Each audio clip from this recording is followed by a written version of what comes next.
All right, we are live on the Las Vegas Triathlon Club Facebook page. We're recording. I'm John Mercer, president of the Las Vegas Tri Club.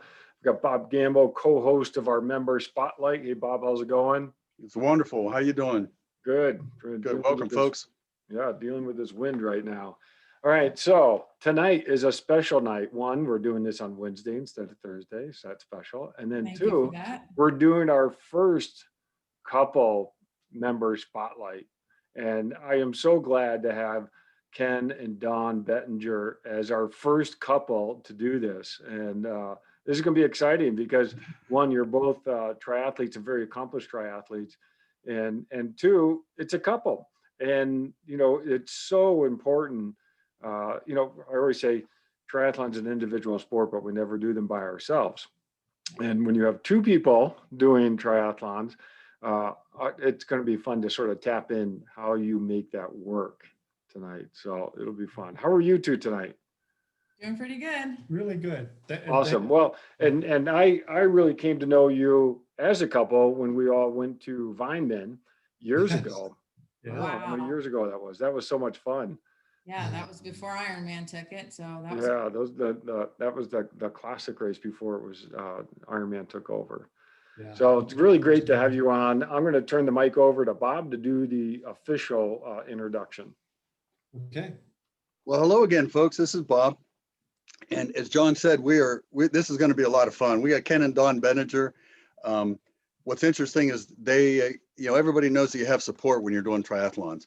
Now we have a team they're both triathletes, they're both accomplished triathletes, and they're both each other's Sherpas for the different races. And what's interesting is they've been married for 14 years, and they've been doing triathlons. Ken's been doing them for 15, and Dawn has been doing them for 10 or 11 years, and they're still married, and they still like each other. And it's like, it's not one of them, isn't competing for the time and everything. It's like they do this together. Wow. And that's one of the things that's so cool about it. If we have time, we're going to look at their living room too. They got the coolest living room on the planet. Wow. And we've got treadmills and bicycles set up and a squat rack and all their free weights in the living room. So this is a family that supports each other and races together. And once again, Ken has done everything from a sprint to several Ironman, and Dawn has done Olympics and sprints and half Ironman. So they are accomplished athletes. So we're going to talk a little bit about what it is that that keeps them from fighting like cats and dogs and supporting each other. So Ken and Dawn, welcome, and we're really glad to have you here. Thank you. Thank you. Thanks for having us. This is exciting. So tell us, what's it like being married to your Sherpa and being married to your support staff? It's exciting, and I think one of the big things is the mutual respect. Like you were saying, how do you go about picking races and things like that? And we kind of try and find races where one can complement the other. And I think we've done maybe one, maybe two races where they were the same day. The same day. Yeah. Yeah. And because we both participate in them, we understand what it takes. What is needed. Yeah, that's right.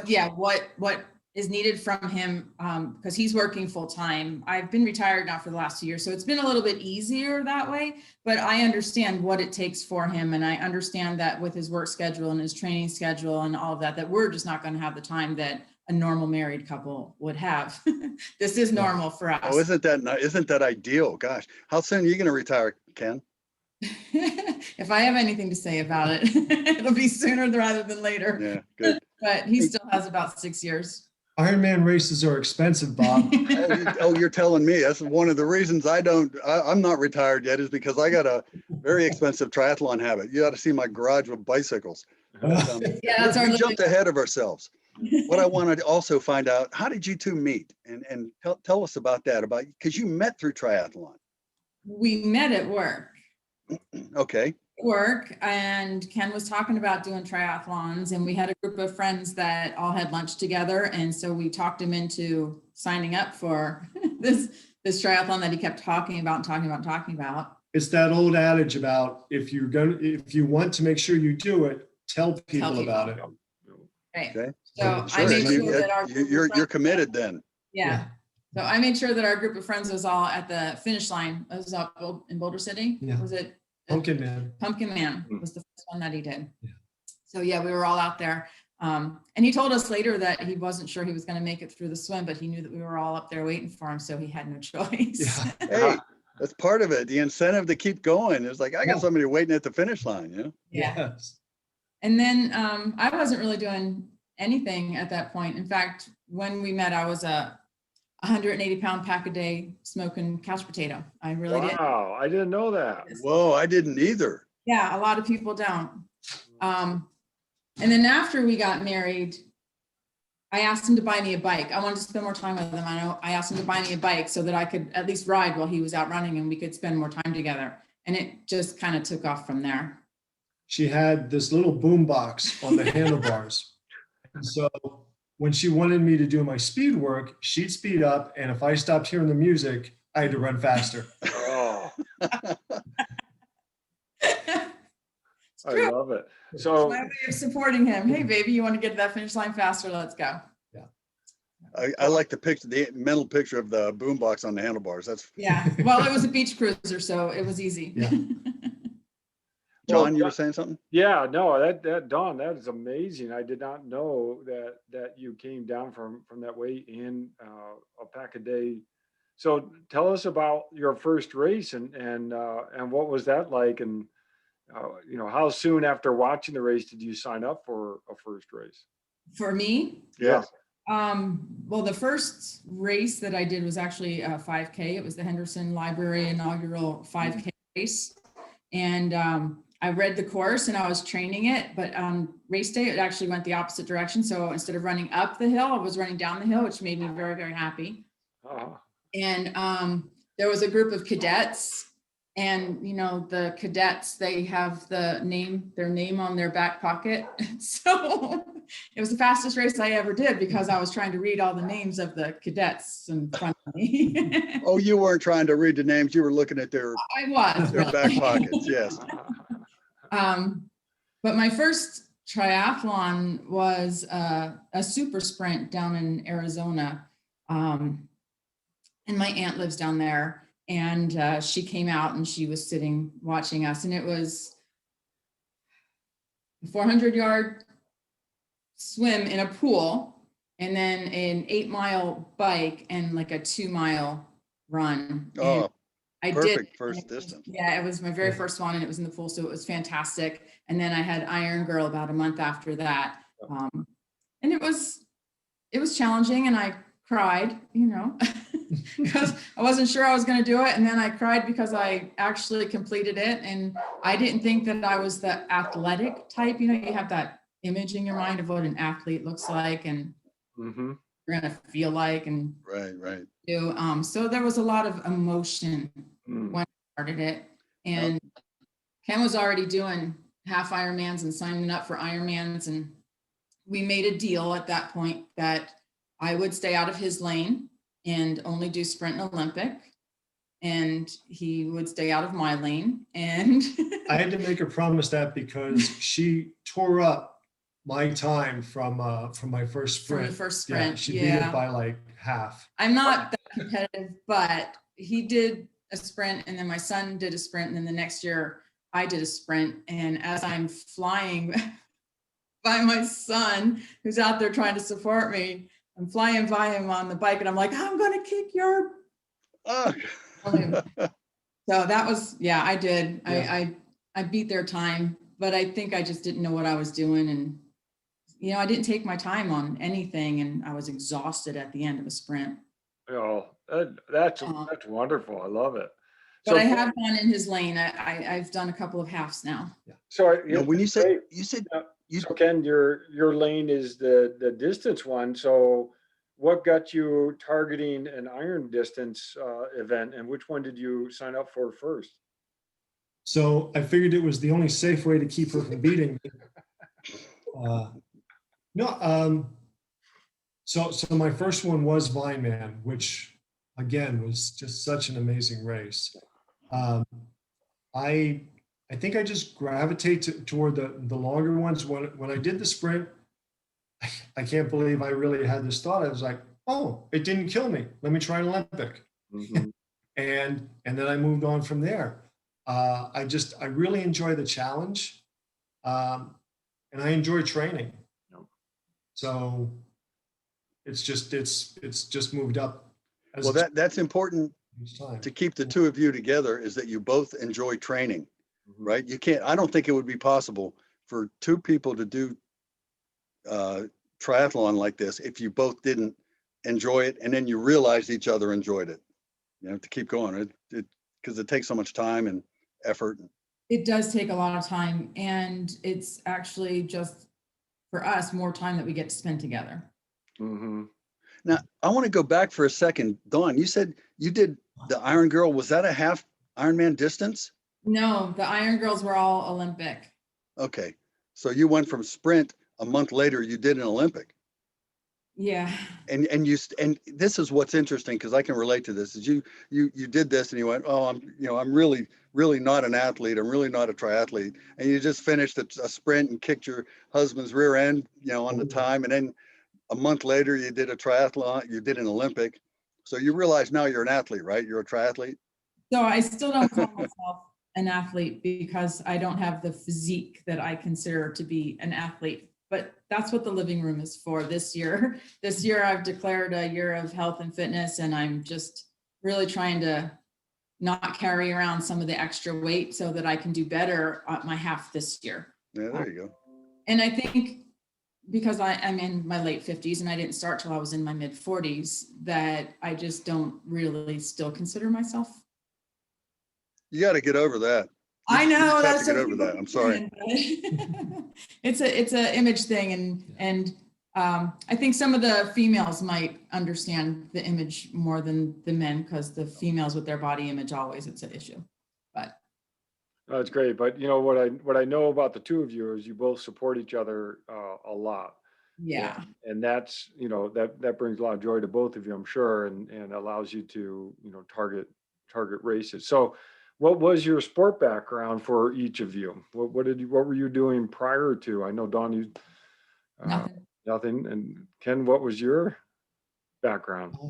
So in high school and college, I played football, I wrestled, I did track. So I just always stayed busy. And after you finish with that and you start working, I don't know, you miss competing. Mm.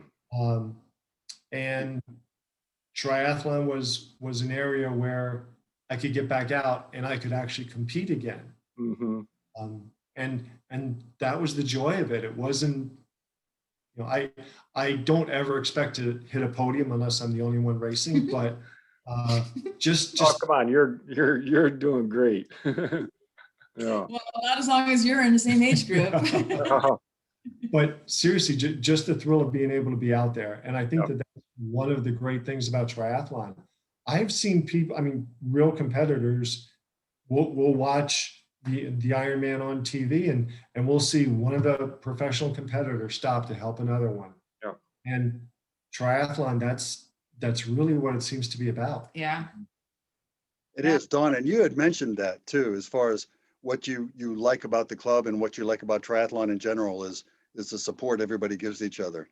I really feel that way. I mean, you're still going to have your couple of athletes that are just in it for themselves and to win it and to get in there. But for the most part, it has been extremely supportive, extremely. In every race that we've been to. And I've done a couple of all female races, Mhm. and it's been phenomenal the way that the women just encourage each other and talk to each other. Been standing at the start line singing songs and just dancing around, and then the music stops and the gun goes off and off we go, and everybody's competing with each other, and You know, I don't know how many times I've been in the water where somebody was struggling a little bit and you just are like, are you okay? You stop doing what you're doing. Are you okay? Or you're all right? Come on, you trained for this. Let's go. Let's go. And they're like, oh, okay, thank you. And off we go. And at the club, I love volunteering for the club events. I love it, especially with some of the newbies, you know, they're not really sure. And it's just nice to encourage and back what I've been getting. And I love the message you got there, and it's important for everybody. We have a lot of new people in the club lately, so it's really important that they're hearing you say that A, it's real supportive, and B, it's okay to, you know, get help in terms of, you know, supporting each other in the club. It's we compete against each other, but it's more about helping other people to reach their potential too. It's like there's great pride in that, and that's what it's about a lot. So, you know, I'm glad that you revel in that, you know. Yeah, I do. Yeah, we're all racing against the clock. It's more the clock and less racing against each other. True. Yep. All right. So you race different distances. Do you like to travel and race together, or do you like to travel and one of you race? What's your preference? It depends on where we're traveling to. So a few years ago, Ironman had just bought out Beach to Battleship from in Carolina, and it was one that he wanted to do. And they actually had a half and a full on the same day. Nice. Okay, so we actually recruited some friends of ours, and we're saying, hey, we're getting this condo on the beach. It's a 3-bedroom place. Will you come out and be our Sherpas, because we're going to end up racing on the same day? And they're like, yeah, definitely, we'll do that. And we did Cactus Man, which was on the same day. I did an aqua bike and he did an Olympic. But for the most part, especially with Ironman races, the half and the full are not on the same day. They're usually not even in the same month. And if we're just traveling to like Utah or California or Arizona, that's all good. But if we're traveling across the country to North Carolina or Kentucky or any of those places, then we'll try and either, if we can find something on the same day, because who wants to travel twice across the country, and we have to fly instead of drive.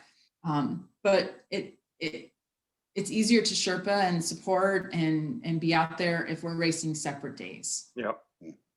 All right. So it's race week. You're both doing a race. Let's go down this scenario, whether it's, you know, the same race or different distances.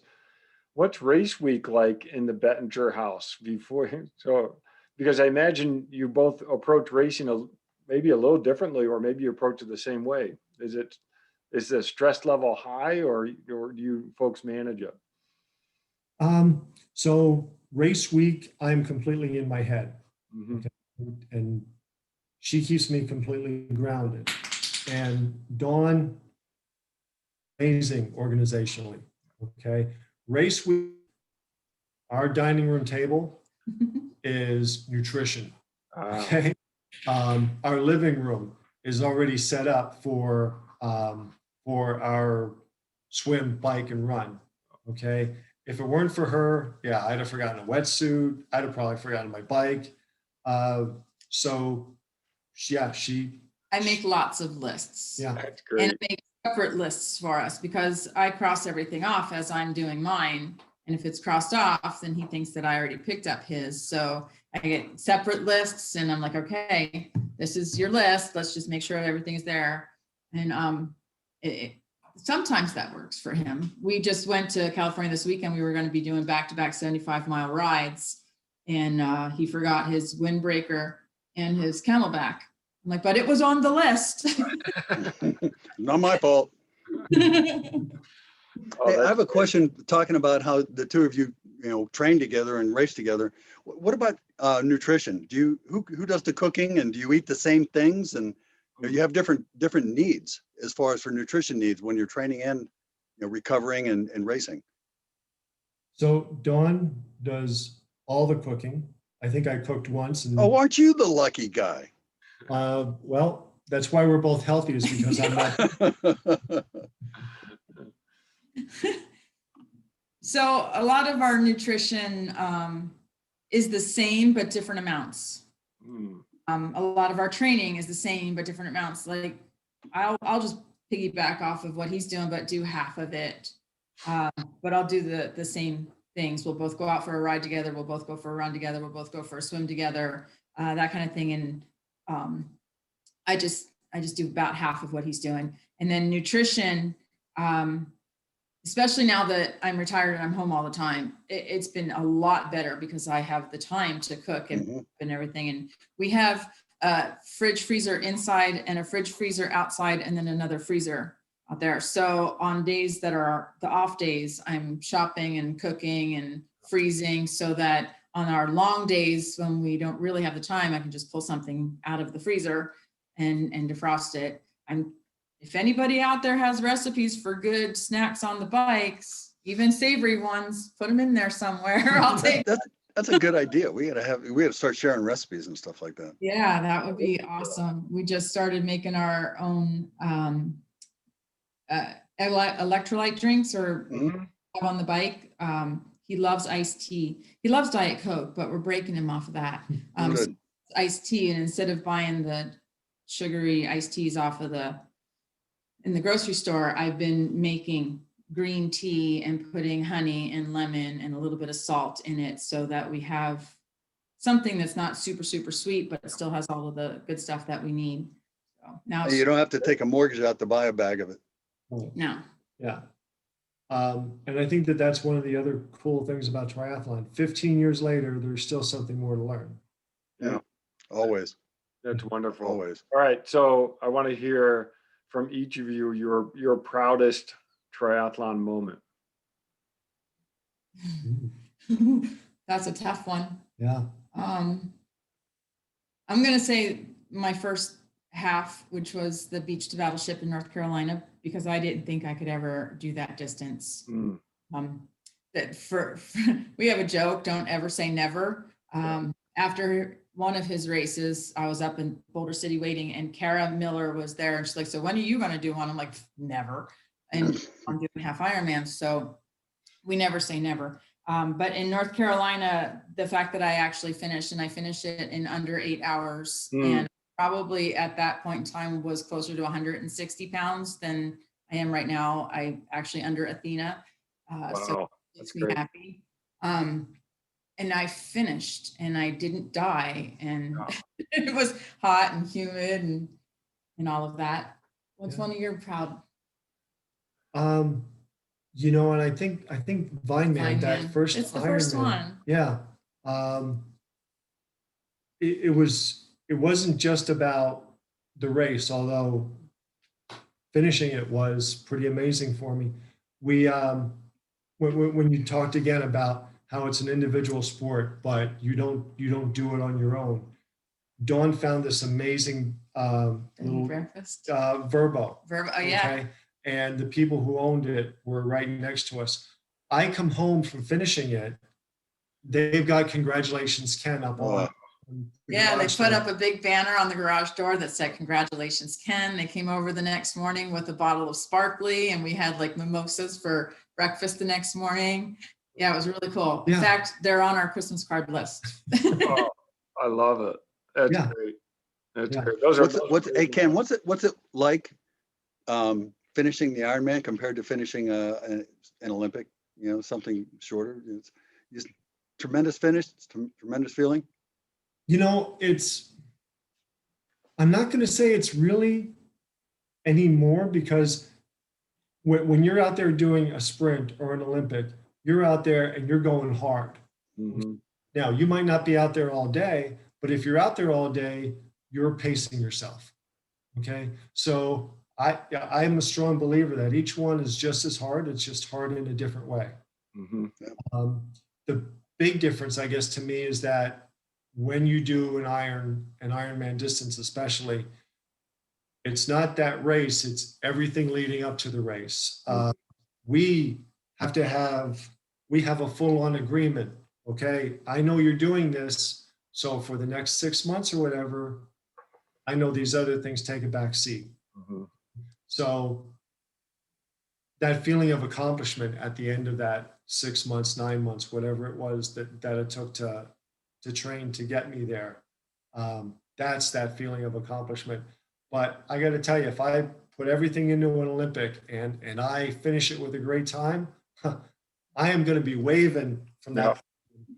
So yeah, I'm just as excited about any distance.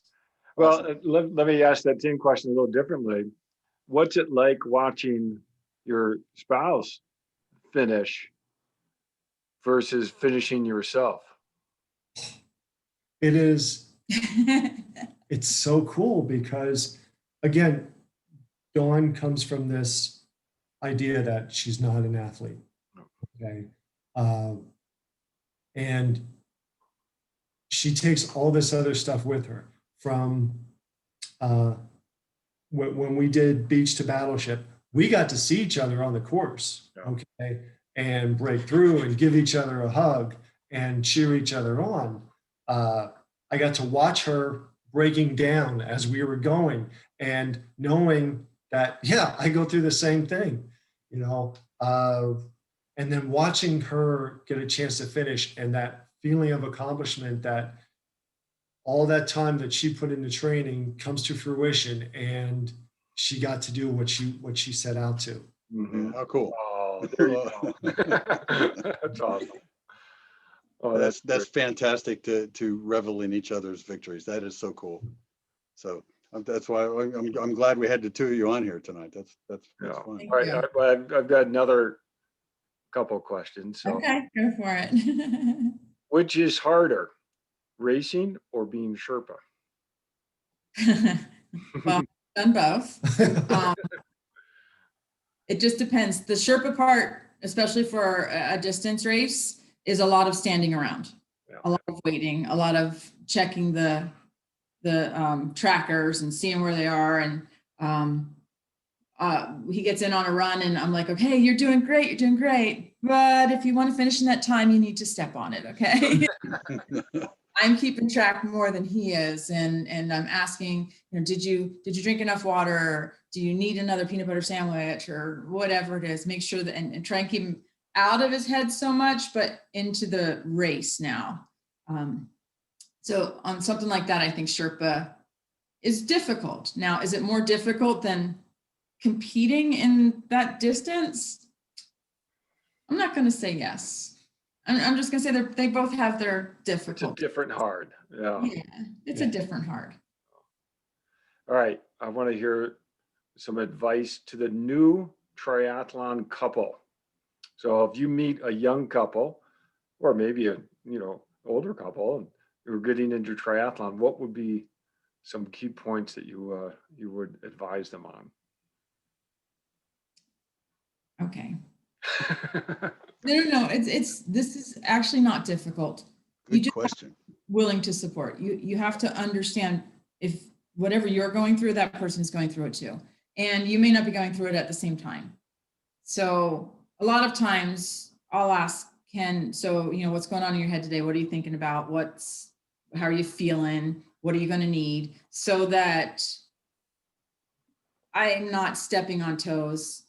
Or I'll just tell him flat out, I am really worried about getting this training in today. I don't know if I'm going to have the time, because I know he understands, and then he'll move things around.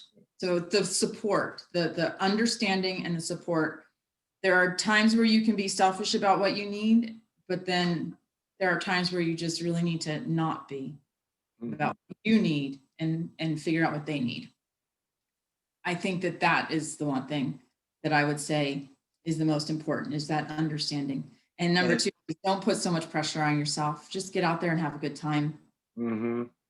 I think it sounds like one of the key things is being flexible when realizing that, you are going to have tough times, prioritizing what you need to be doing and just to be flexible a little bit. A lot. Yeah. Be flexible a lot. Understand naps are your best friend. Naps are great, especially at our age. Oh, tell me about it. Who else gets up at 4 o'clock in the morning to go out for a 5-hour bike ride and doesn't come home and take a nap? Come on. Cool. I love it. And we give ourselves little rewards for stuff like that. Like if we go out for a bike ride and I burn 500 calories, I'm allowed to get a Starbucks on the way home. And if I burn calories, I can stop at Einstein and get a bagel and cream cheese. And guess what? If we burn 1,500 calories, I'm having Blaze pizza for dinner. I love it. And I'm like, how many calories did you burn? We have Well, to- you know, what I'm hearing is you two have a lot of fun doing this together. And that's so cool and so, you know, so fresh. It really is neat. And so I'm really delighted that you came on to talk with us about your triathlon, each of your triathlon stories and how you are as a couple. It's really some great advice. I love that you complement each other and you're really finding races that work to your strengths and you're perfectly fine with trading off being Sherpa and being racer. And Yeah, Yeah. absolutely. that's really great. Absolutely. Yep. Thanks for having us. Yeah. Yeah, it's been fun. It's been fun. If you can, think of anything else that's coming up. One of the things that I just noticed today, I checked out the weather buoy on Lake Mead, South Boulder Beach, Mhm. basin, and temperature has come up 1.5 degrees. So the warming has begun. So we're going to be able to start swimming soon. We Oh, doing Wednesday night swims again? We may not do them Wednesday night, but we will do them again as a club. Fingers Okay. crossed with all the, that everything starts to open up so we can do those again. So Yeah, I enjoyed the Wednesday night swims, although it's always windy at night. I don't know I what it is. know we cancel a Gotta learn lot to of swim in the chop too, right? Yeah, you gotta practice in the wind, but it's tough too. Well, this has been great. I love the advice that you have for couples. I love that you two really enjoy training together and have converted your house to the Bettinger gym. You can check it out on Facebook, everybody. That is Yes. awesome. Well, It's got- thanks so much for joining us. It was a lot of fun, and I look forward to seeing you out there on the course and out there training. Yeah, Thanks, John. absolutely. Thanks, All right. Bob. Thank you. Thanks for being on. Take care.